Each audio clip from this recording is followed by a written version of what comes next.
প্রদীপ জ্বালিয়ে দিয়া কৃষ্ণ নামের সুরে যেদিন আমি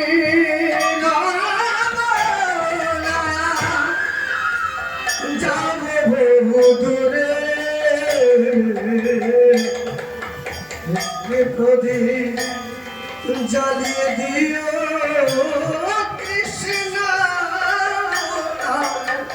সুরে যেদিন আমি রইব না আর। যেদিন এই বাড়ির আমাদের মা যিনি আমার জায়গা থেকে চলে গিয়েছেন,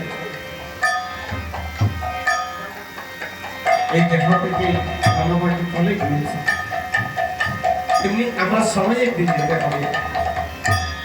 তাই সবার কাছে নিবেদন, যেদিন এই সংসার থেকে বিদায় নিয়ে চলে যাব, সেদিন যেন একটু কৃষ্ণ নামের প্রদীপ জ্বালিয়ে আমাকে সবাই বিদায় দেন।